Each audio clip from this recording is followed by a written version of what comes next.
Hi, everyone. Welcome to the panel. Today, we have a really amazing panelist, Yusra Shahid, a background and visual development artist for animation. She'll be teaching us how to paint backgrounds and a little bit about her journey today.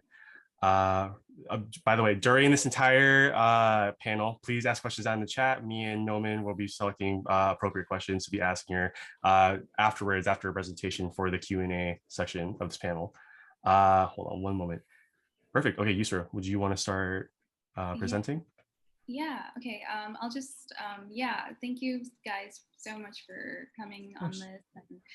And, means a lot to me. And yeah, so Mhm. yeah, I've been a background designer and artist and also a visual development artist for animation for a little bit. And I've worked for feature and TV shows. And I just kind of like wanted to talk to you guys about what basically background design is and what a day in the life of a background designer looks like, and just walk you through my process really quickly, because we do have some questions to answer. So yeah, sit tight. Share my screen now. All right, can we see it? Is it working? Cool. So, what is background design? For those of you who aren't really sure, background design, and basically it's the scene in an animation. So it's everything that you see in a scene, but not including the characters and the props. You won't be in charge of doing that when you're background designing. Um, and you won't be in charge of painting either unless you're a background artist, in which case you will be responsible for design and you will be responsible for paint. There is a difference sometimes between a layout designer and a background designer. So basically, I've been both and have had the same job for both, but sometimes there is a difference. So I'll let you know what the difference is. Layout design is everything that you see, like the background line work that you see at the end. That is the last, that is the thing that will appear in the last scene. And background design is kind of like in the visual development side. It's like creating concepts for what a location would look like, and it's like to help storyboard artists to like you know figure out what the location is when they're drawing their storyboards. And background design can be both lined and unlined. So like this is a background in the Owl House by Sam Bosma. Like I've put everyone's links whenever I use someone else's art. So please do go follow them. They're amazing. So yeah, this is like a line art background design. And what we usually do is we put in the storyboard in, and so that's the character that they put in. And we also sometimes bring in like the actual character, like filled and everything, just to see like their relative size, and make sure there's like continuity, and that everything works with everything else. Um, there are also lineless, value-based backgrounds. This is one from the Ghost and Molly McGee. Great backgrounds. I love it. I've even done like a background in their style because I like it so much.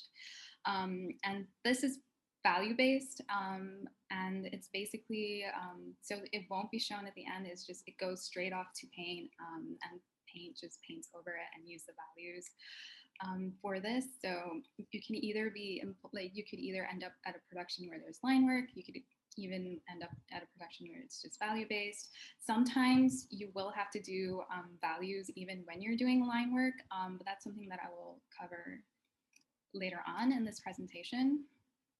So what do we do? What is it like to be a background designer in the industry? I think that's something that I always wondered about. Um, and yeah, I'll let you know what we do.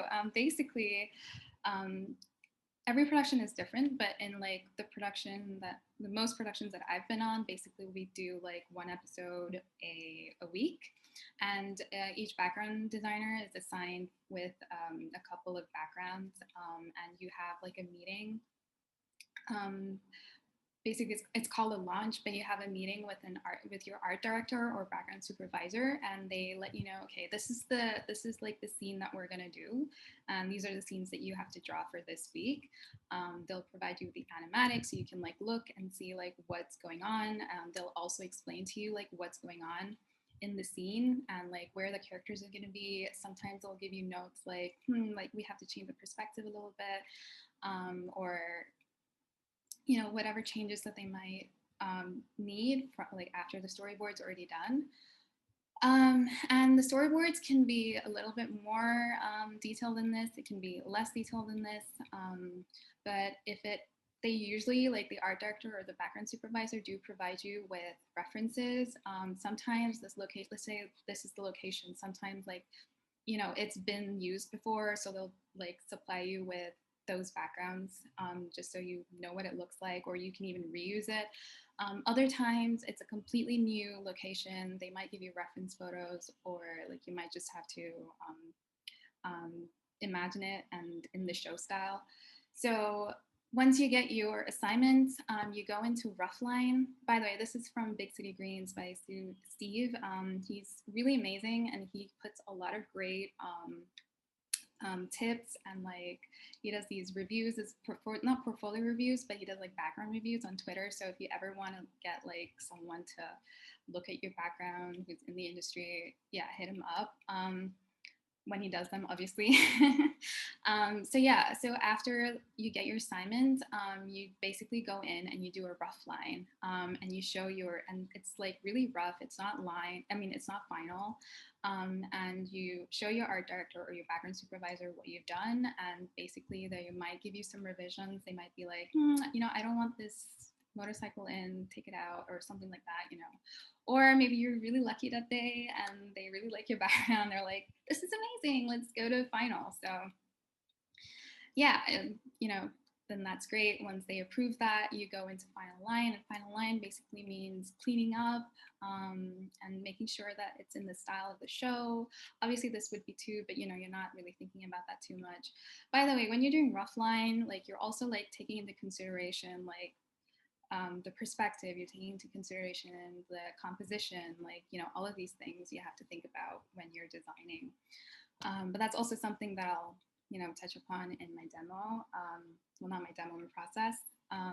So yeah, then you take it to final line.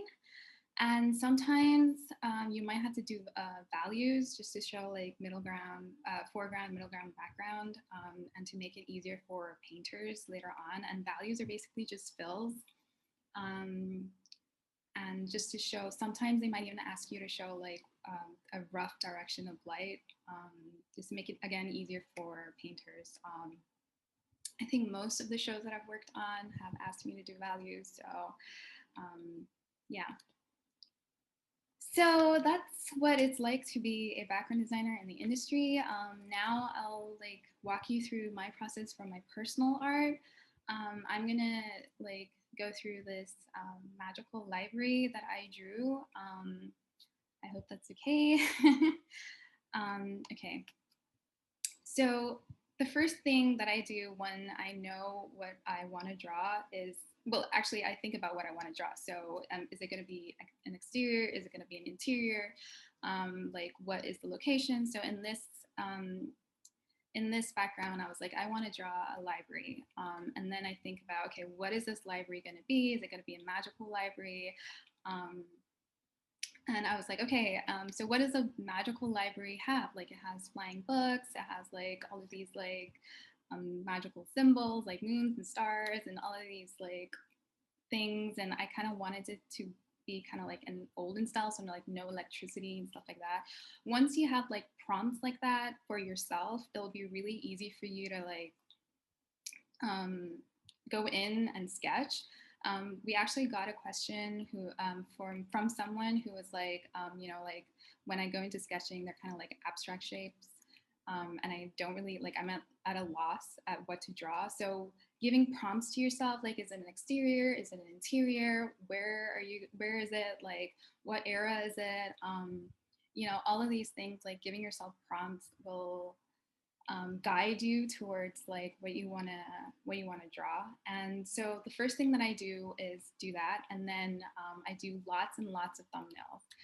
And thumbnails are like a really big part of my process. So basically, they're like these really tiny mini sketches. And I have like a whole, wait, I don't think I have it here. Oh, I do actually. I have like this tiny notebook where I do so many like little thumbnails. And the advantage of doing these thumbnails is that you won't be like, first of all, like as an artist, for myself anyways, I get really like bogged down by details if I go into them straight away. It makes me attached to the sketch. So if something's not working, then I won't be able to be like, I won't be easily be able to abandon it and go to like make another sketch. So once you're doing thumbnails, because they're so tiny, you're less likely to go into detail. And you know, you can do a lot of them, you can do them really fast. So when I'm doing thumbnails, I'm thinking about the location, I'm thinking about the angle, I'm thinking about like a rough perspective. I'm not really like thinking about details. I'm not thinking about really proper perspective, that comes in later. And once I have a little thumbnail that I'm really excited about and you know that speaks to me, you guys know what I mean, like that artistic intuition, I take it to digital. So I take a picture or scan it, and I take, so this is like one of, that's my thumbnail for my magical library that I chose. And I took it into my digital medium, which is, I use Procreate for my personal art, and for production work, I use Photoshop. So Procreate is, for me, is really handy because you know I can just sit in my bed and draw. It's like really fun. But it also has this really handy dandy perspective tool. And what I do is I take this thumbnail into Procreate, and you can do this with honestly any program. You don't have to do, you don't have to use Procreate. There's like CSP. There's like so many programs or free programs. All of them are great. And a lot of them have perspective tools too. So please do look into that because it really makes your life really easy. So what I do is I still keep it thumbnail sized in on my iPad on Procreate. And I go through my sketch really roughly, like what the perspective is going to be. And you can turn on assisted drawing on Procreate, which basically means when you draw, you're drawing in perspective. So what I do is I make these like cubes and squares of where everything's going to be. So this is where the shelf's going to be. This is where the table is going to be. This is where the windows are going to be. Just so I have like a guide, because I already have the perspective grid as a guide, but I'm also putting like this additional guide of where the objects are going to be. Just so when I'm filling it in, I'm not really, I'm not really like bothered about like breaking perspective, or like I know where everything's supposed to be, so I can just like focus on all the other things like composition and all the details and set dressing, which we'll come to that later. Also, another like tip to you, if you don't know where you want to, like what you want to draw, or if you have an idea, like let's say you have an idea that you want to draw a library, but you don't know like what kind of library and how a library looks like, just collect references. Don't be shy about using references. They're really, really helpful for me, especially when I'm like, even when I'm like thinking of a fantastical like place or a fantastical like building or whatever. Obviously, they don't exist in real life, but I can always use like architecture in real life as like references, as inspiration, and then I can build upon that references and make them like crazy and fantastical if I wanted to. And I also used references for little things. So for example, like this parchment, like stained glass windows, like inkwells, like yeah, like it really makes my life really easy. And you also use a lot of references in the industry, so don't make your life harder than it needs to be. So yeah, once I have like this grid and I'm ready to go in, I go with like kind of a rough final line, if that makes sense. I'm still not really diving into too much detail. I'm still kind of like, you can see it's still kind of rough, but it's a little bit more detailed. I'm still thinking about like this lamp is just a diamond. I haven't gone into detail yet.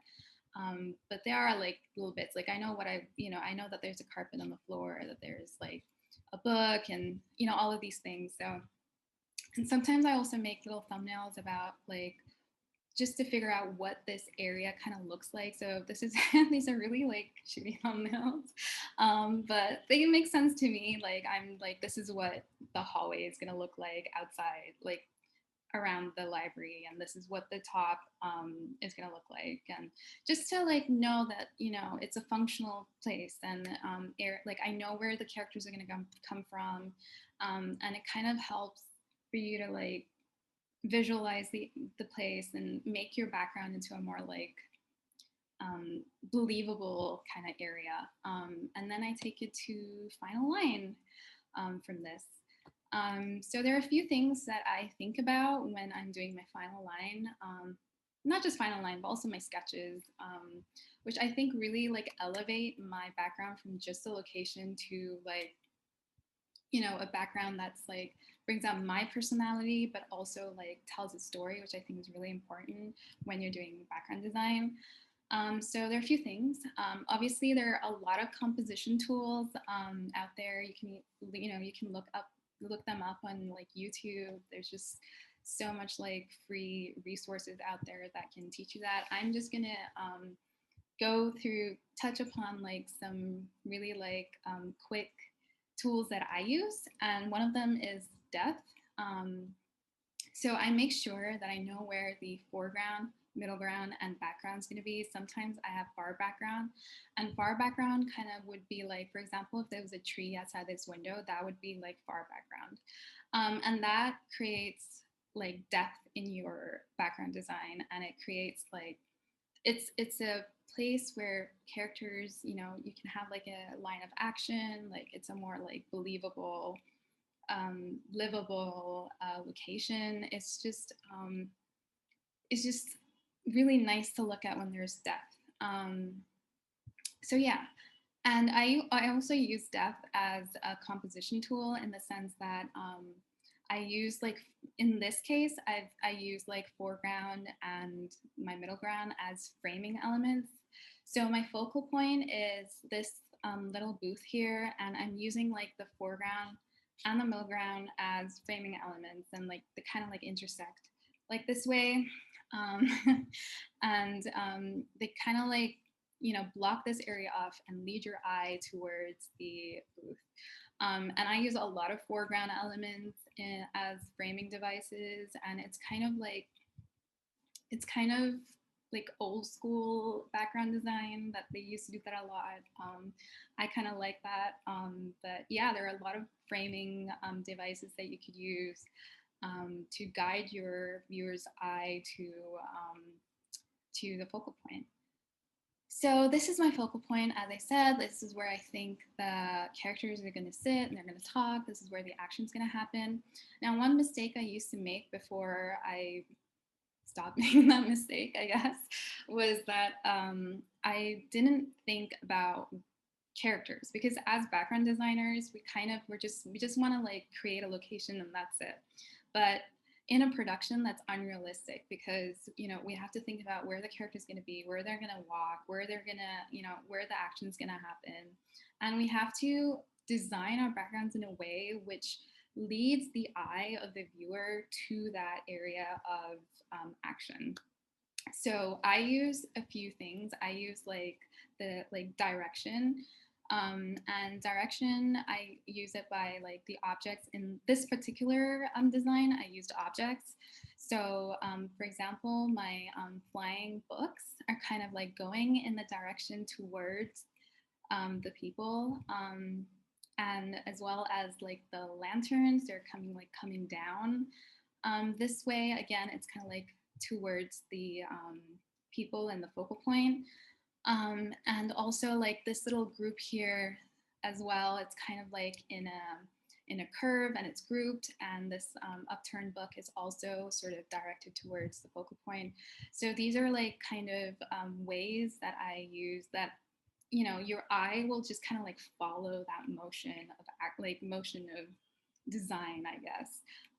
This is like as an if it was an exterior, then I could use clouds, I could use trees, I could use so many like different ways to guide your viewer's eye towards the focal point.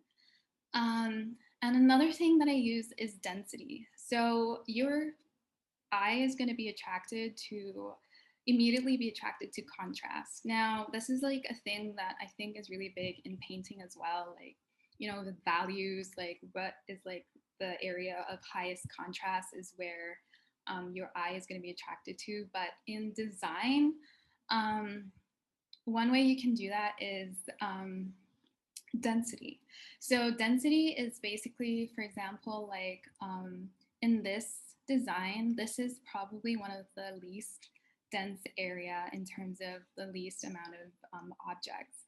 So your eye is going to be attracted to the least dense area in a very dense environment. So like this group over here, this mid-ground group, is like really dense in objects. There are a lot of things going on here, and this foreground element, there's a lot of things going on here. So immediately your eye is going to be attracted to the least dense area. Now the opposite can be true as well. So if let's say if there was like nothing on these shelves or nothing on this table, but there were a lot of things here, then your eye will be attracted to that area because that's the point of highest contrast. And it's the same thing, like if you have like a beach scene and there's like a cluster of rocks in the middle, like your eye will be attracted to that cluster of rocks because everything else is kind of like minimal space, but that's the area of the most the most contrast, and that's where your focal point would be. So that's another tool that I use to help guide the eye, basically. And it's also like a tool that you can use in production work.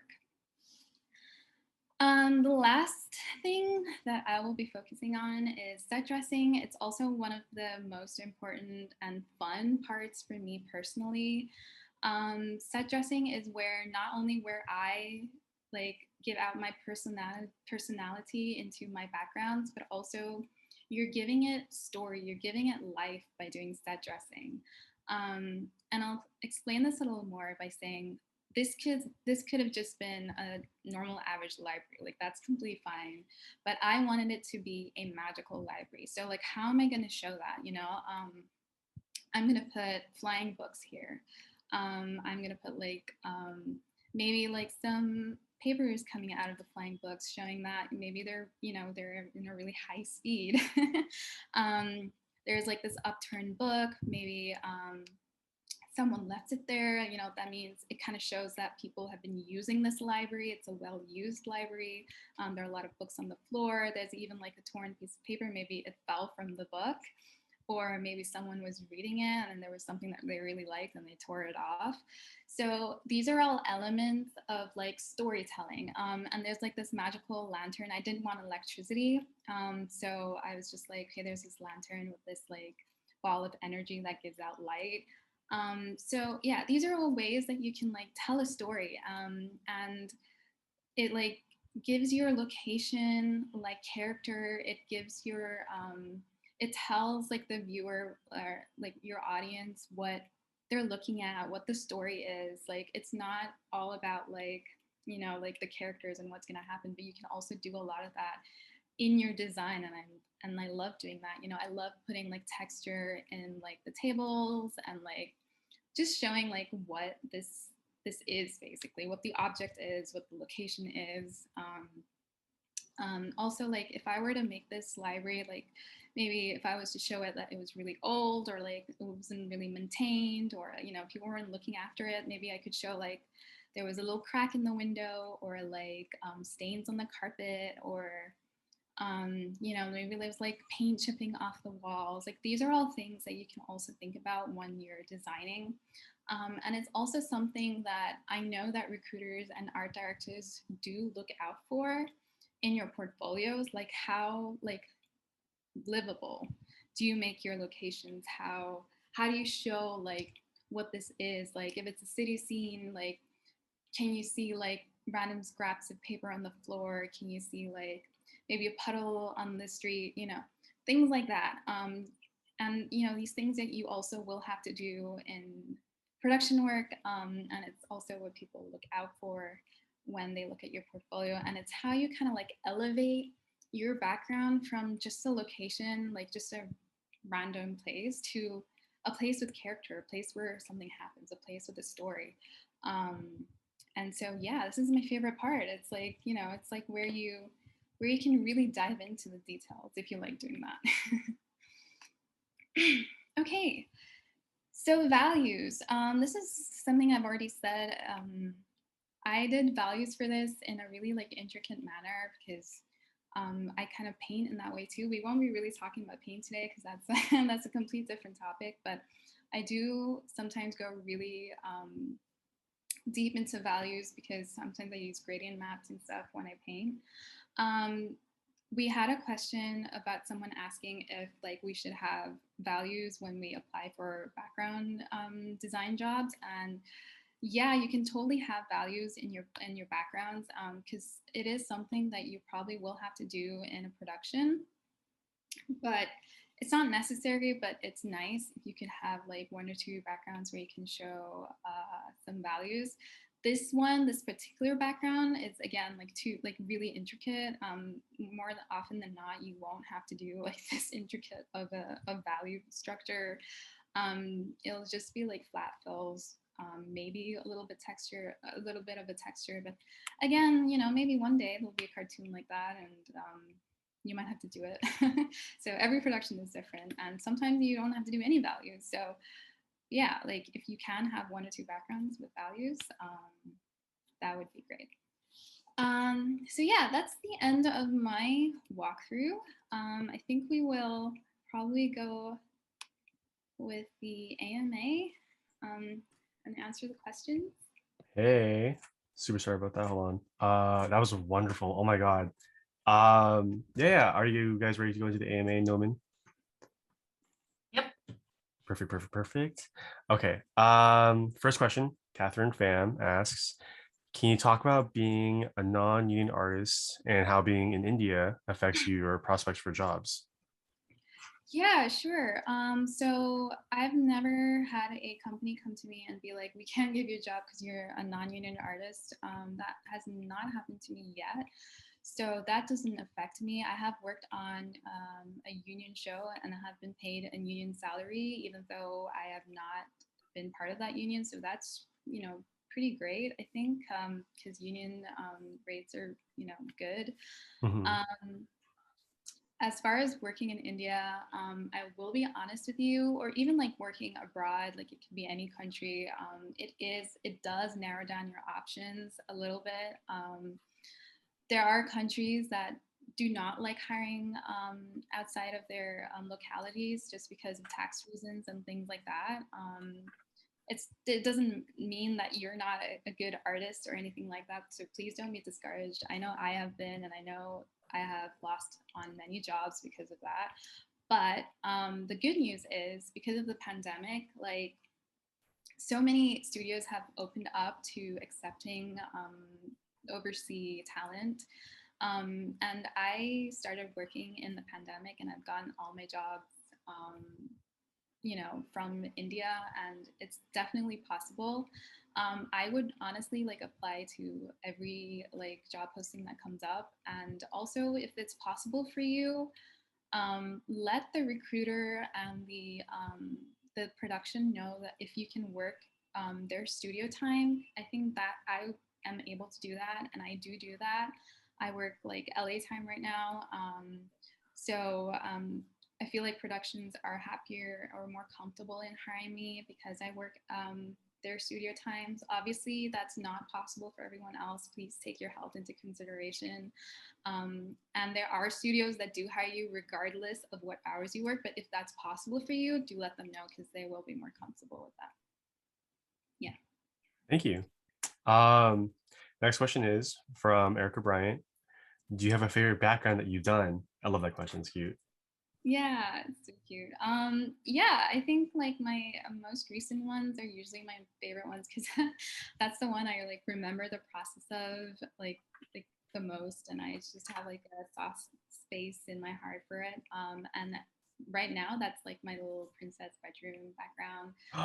Oh. First, it's the Mhm. first background that comes up when you look at my portfolio. So yeah, that's my favorite one. Thank you. Noman, do you Okay. mind asking the next Yeah. question? Felix Ding asks, do you have a set career path goal, and or are you figuring it out as you go? I'm kind of figuring it out as I go, because I feel like as artists, we kind of want to do a lot of things at once. We're like, and there's so many things that are interchangeable. For example, as a background artist, I can work in feature, I can work in TV show, I can even work for like as a concept artist for like games or like, development work. Oh. So Mhm. there's just so much that I could do, and it's just about like someone coming to you with a really great like um, a project that's really interesting. Maybe has a really great art direction, and that would be really interesting to me. So it's more like what comes my way. That kind of creates my career path. But there are some really big goals that I have. Like I want to maybe like create my own show one day, but those are really like really far off goals that hopefully will come true one day. Yeah. Oh, I'm sure they Yeah. will. Noman, do you want to get the next question too? Yeah. Becky Wu asks, do you need a visa to work in the animation industry when you first started out, and how did you get one? You don't need to get a visa if you work abroad. So I didn't have to because I work from India, and it doesn't matter where I work. I don't need to have a visa. If you do want to work in their studio at another country, then you will need to get a visa. There are work visas, and there are studios that sponsor talent. So that's something that you can Mhm. discuss with a studio once you've got some interest. But yeah, I didn't need a visa for any of my jobs. Yeah, what was the other part of the question? Was there another part? And if you did get a visa, how did you get one? Oh, okay. Well, I didn't get a visa, so. You didn't get a visa? Oh, I understand. Do you mind if I ask this next one, Noman? It's really cute. Yeah, it's a Thank fun you. question. I'm really sorry if I butchered your name. Angmara Sehun asks, favorite Sesame Street Muppet and why? Cookie Monster. Why? Because we love cookies. You love Oh my cookies? I Okay, have, fair. I have a really funny story. I didn't watch Sesame Street before I actually started working for Sesame Street, unfortunately. Mhm. And I remember watching like The Office, the US version, like a while ago, and then just like Kevin would do like an impersonation of Cookie Monster, and I'd be like, that's funny, yeah, whatever. And then I actually worked on Sesame Street, and Cookie Monster came up, and I was like, oh my god, that's Kevin's voice. So I was like, oh, okay, that's like, so yeah, that just made it funnier. Yeah. Little heads up. We do have a hard out for Yusra at 7 p.m. at 6:35. I'm really sorry if this isn't really conversational around this time, but I do want to get through all the questions that you guys have asked. Okay. Yeah, perfect. Thank you guys so much. Tasnia Buyan asks, how did you go about starting your career? Um, okay, so I had a little bit of experience when I was in university. So I went to university in England for 2D animation. Mhm. I graduated in the pandemic, so there was a little bit of it was a really strange time, and I was having a lot of visa issues because I was a junior, and not a lot of people wanted to sponsor a junior at that time, and also during the Mhm. pandemic, it just wasn't happening. So it definitely took me a while to get my first job out of university, and there are a few things that I did, especially during the pandemic. So much was online. All the recruiting events, all the networking events, they were all suddenly online. So those were the things that I looked out for. For example, Rise Up Animation has like a mentorship group. AIA now has so many panels. Not that far back recently, Rise Up did like this thing with Nickelodeon called Nick University Summit. I don't know if you guys like went to it, but basically it was just like people from Nickelodeon like talking about like different jobs and like Nickelodeon, and there was a networking panel at the end of each day where you could like network with people in that people attending, but also like talk to recruiters and make those kind of connections. So attending those kind of like events is super, super helpful because you're not only making friends with people who are going into the industry, but you also have like the opportunity to ask questions, to have your portfolio reviewed, and also make connections with recruiters. So that brings me to my next point is let recruiters know that you are looking for work, and that's, you know, anytime that you have a major like update to your portfolio, let them know that you have a major update. Let them know that you're open. If you're abroad and if you can do it, let them know that you can work the studio hours. What else? I would say like try and get your portfolio reviewed by people already in the industry. Look at what the people in the industry like they have on their portfolios and try to like emulate what they have and be like, okay, they have like exteriors, interiors, all of these things, and then kind of make a list of what they have and what you need in your like portfolio. And another thing that I made, like I did maybe like made a mistake was I didn't know all the studios out there. So I would just apply to all the big studios like Disney and Cartoon Network and all of those. And I was that way, like I was really narrowing my scope, and like just like my options were just really narrow. And you know, getting your first job at a really big studio is definitely possible, but it's a lot harder because there's so much competition. So I would like try and find all the like all kinds of studios, like the big ones, the midweight ones, the small ones, and there's like a online spreadsheet that like a lot of people use, and I hope that you guys know about too, where it's like this person posts like all of these jobs from like around the world. And I would say like apply to every job that like, you know, that's in your field. And honestly, it takes a while. It definitely does. But if you're at it and if you're working on your portfolio, then I have no doubt that you will get your foot in the door. Yeah. I love that. Is it okay if I just kind of ask you about a point that you made earlier? You said keep recruiters knowing that you are looking for work. Do you recommend just cold emailing recruiters, or how do you recommend connecting with the recruiter so that way they don't just like ignore your, I guess, reach out? Yeah. So like it depends on like how you found the recruiter. So like if you found them like through like what I said, like that Nick University kind of event, and you talk to them, and you know they've been like, this is my email, let me know like when you have work, then that's a really great way. If you have their email, then that's a really great way is to email them like every few months when you have something new, let them know. Another way is to, you know, reach out to them on social media. They're on LinkedIn, they're on Instagram, they're on Twitter. Yeah, reach out to them, connect with them, let them know that, you know, this is your work, this is who you are, put your name out there. Yeah. Love that. Do you mind me asking a quick question as well? Yeah, of course. Go ahead. Yeah.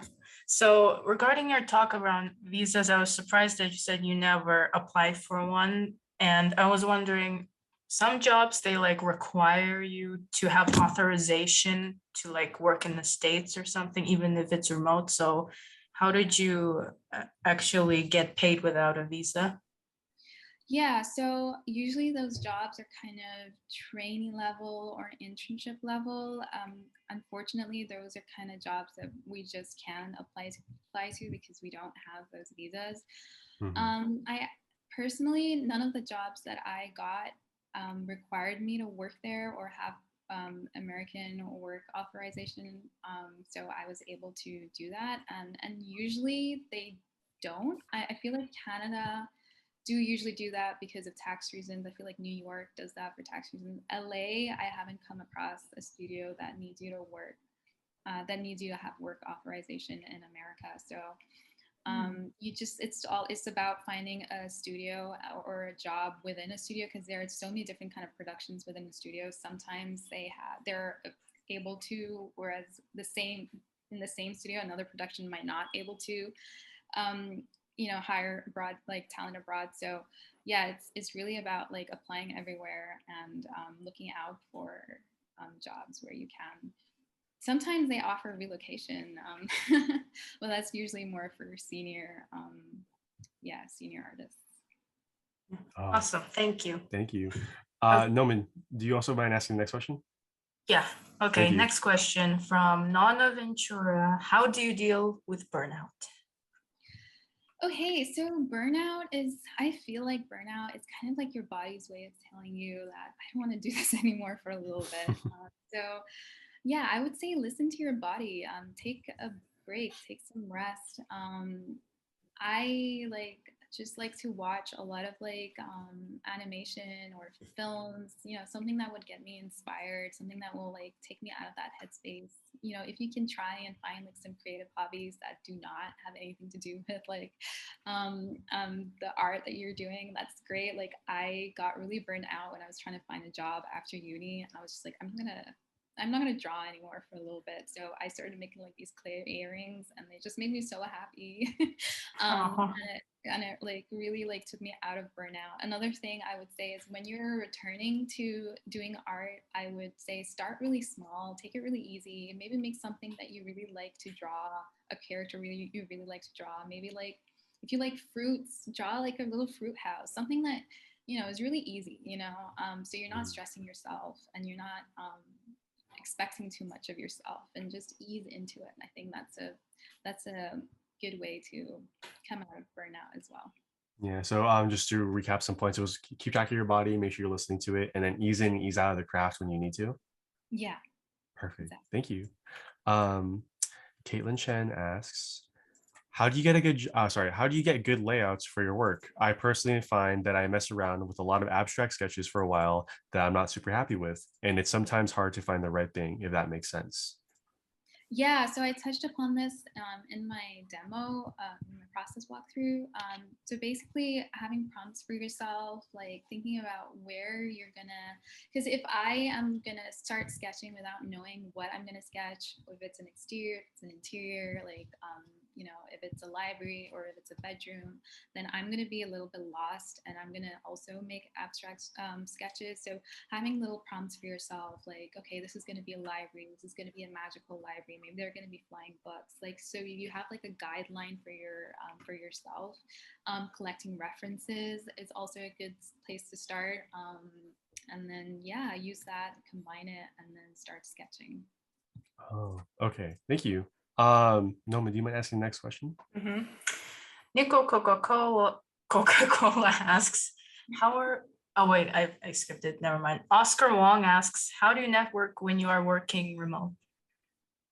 Yeah, so I guess there's so many like Discord channels. I feel like a great place to network. AIA has a really great Discord channel. There are just so many things online these days. Like I said, like so many like different panels that you can join where you can talk to people who attended. There's so many like just events online that you can attend, that you can network, that you can meet with recruiters, that you can meet with people who are in the industry or who are trying to get into industry. That's a really great way to network. Another great way to network is social media, guys.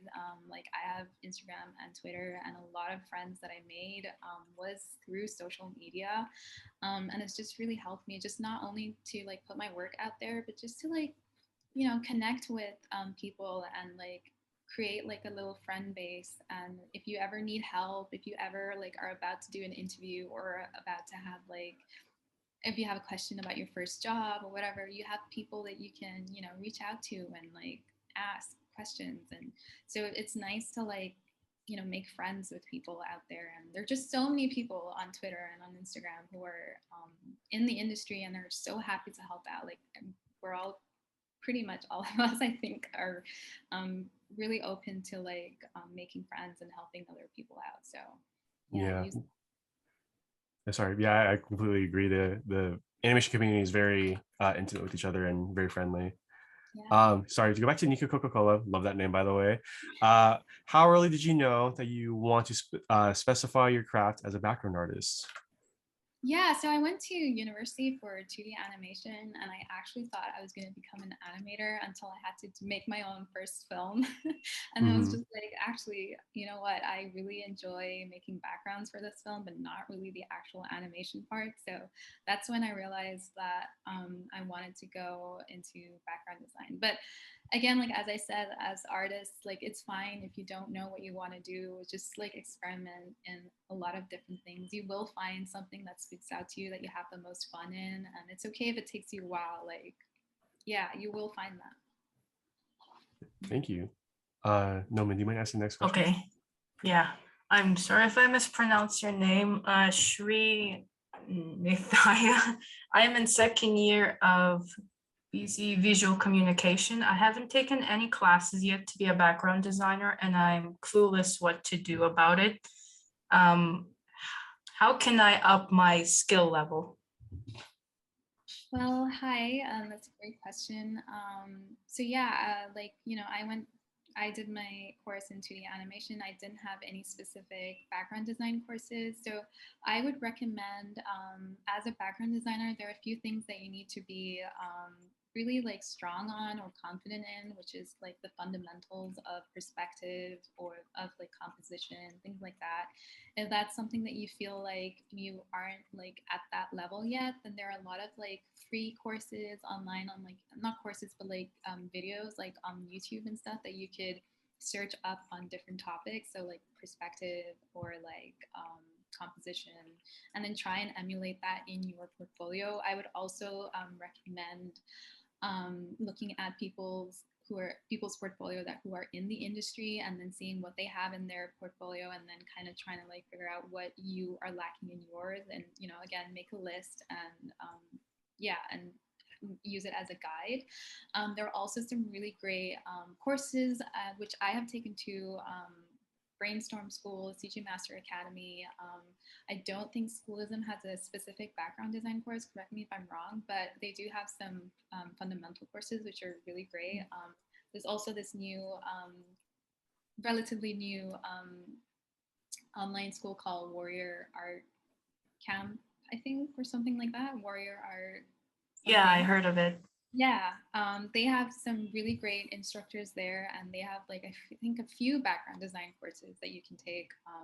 But again, like if you are not able to afford that, look at other people's existing portfolios and try and figure out, maybe do some studies, and try and emulate that in your portfolio.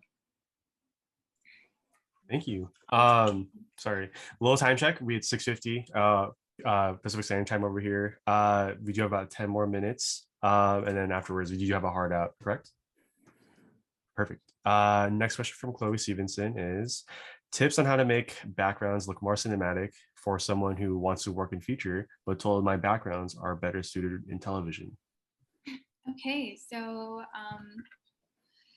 TV backgrounds, usually, especially if they're for kids or like preschool, you will notice that it's really balanced in terms of shape language, in terms of just like proportions, in terms of like the horizon line. Everything is really balanced, and just nothing too dramatic. Whereas feature film backgrounds are really dramatic, a lot of like I would say experiment with different camera angles, like extreme wides, extreme lows, maybe like a really high up camera angle. I would say experiment with the Dutch angle.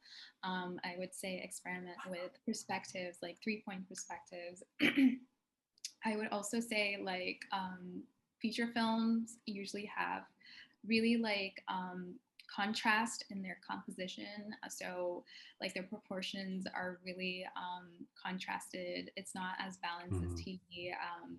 So there are like all of these things that make like really like a lot of like cinema, like drama in the background. So those are things that you need to keep in mind. I think also just like studying films that are out there, like Claws, I feel like has a lot of like cool cinematic backgrounds. I think there was someone, if you look up like Claws background designer, it's some really great like people have put their work out there, and you could like really study their work and see what makes their background cinematic. Like I think there's some really low angle shots. It's like as if you're crouching on the floor, and there's some really like high up like perspective shots that would be really great if you could have in your portfolio. And yeah, so do like film studies, and also like look at people who have worked in feature film and see what their backgrounds have and what makes their background cinematic. and see like what's missing or what's the difference between that and your own existing backgrounds. Thank you. Do you have any more like recommended resources for, I guess, looking at cinematic or television oriented designs? Yeah, I have like a specific, wait, I actually wrote someone's name down. Um, wait, I can't find the name now. Oh yeah, he's actually like this artist on Claude. His name is Louis Mejia. I don't know. I might be pronouncing it wrong, but it's LuisMejia. He's got some really great Claude backgrounds on his Behance, and he not only shows his layouts, but he also shows like the perspective shots. So that's also really helpful in seeing like what kind of perspective does he use. You know. Mhm. And yeah, I would say look at people like that. Go on to LinkedIn, search for like your favorite feature films, and find like who the designers are, and look at their work. Spider-Verse again. Spider-Verse is another great film to also like look at, and they have amazing cinematography in that, crazy perspectives, and that's something that's really cool to have in your portfolio. Thank you. Noma, do you mind getting the next question? Manali Shukla asks, what is your favorite part of your job? And do you think networking is important, which I think you already highlighted the importance of? Yeah, definitely. It's definitely important. It's great to have a community where you can ask questions and yeah, all of that stuff. But yeah, what's my favorite part about being a background designer is that it's kind of after storyboard, it's like the first real thing that materializes out of like all those sketches, those concept art that's gonna be in the end show, end episode, end of movies. That's the first thing that materializes. I think that's my favorite part, is just seeing like something come to life, and doing backgrounds is like, that's my favorite part. But also like, you know, like when I said I really like set design, I just really like telling stories through background design. And a lot of people don't really think about background design when they're thinking about storytelling. You know, they're thinking about maybe more of like characters or the action and stuff like that, but you can really tell stories through your design. Yeah. Oh, thank you. Morgan Duggan asks, what should be in a background design portfolio? Yeah, so that's a very loaded question. It really depends. It really depends on what kind of show you want to work on. So is it 3D? Is it 2D? Is it feature? Is it TV? Mhm. There are a few things that you can have for, let's say, for a 2D background portfolio. There is interiors, exteriors, maybe like a reverse of a location that you've done, some close-ups, showing like different angles of the same location is really helpful, and people really appreciate when they see in your portfolio. Um, yeah, those are like some of the common things that are in a background design portfolio. Some lineless backgrounds, some you know, value-based backgrounds, making sure that you're showing that you can really work with perspective. So like maybe having a 3-point perspective, but also a 1-point perspective, and really showing that you understand backgrounds, you understand perspective, you understand composition, and you understand where the characters are going to be. So make sure that your locations, your backgrounds are designed in such a way where it's like it sets a stage for the characters. Yeah, and then once you know what you want to work, like if you want to work for Steven, oh, Steven Universe is finished, but if you want to work on a show like Steven Universe, I would look at you know, designs that people have drawn for that show, and then, you know, trying to like see what do they have, what kind of backgrounds do they have, what can I include in my own portfolio that shows that I can do, that I can work on a show like this. That was really actually helpful to me personally. I was like, okay, what does a person at, let's say, Cartoon Network, like what do they have in their backgrounds? And that was really helpful, just to like, you know in my mind like what I have to have in my portfolio, what I kind of want my portfolio to end up looking like one day. Yeah. Mhm. So it's research the craft and then tailor your portfolio towards either the specific medium or company you want to work towards. Yeah. Thank you. So time check. It is about we have about 2 more minutes. Can we ask you one more question and you're good to go? Sure, yeah, yeah. Any last words you have for the audience? Just thank you so much, you guys, for attending. I wish I could stay longer and answer all of your questions, but it's just been so nice having all of you here. Really appreciate it. Oh my God, thank you so much for presenting today. I've learned so much about backgrounds and I hope to put that into my own craft and drawings later tonight. Yeah. But yeah, thank you so much everyone for being here. You guys have a good night, okay? All right. Bye guys. Thank you so much. Thank you. Bye.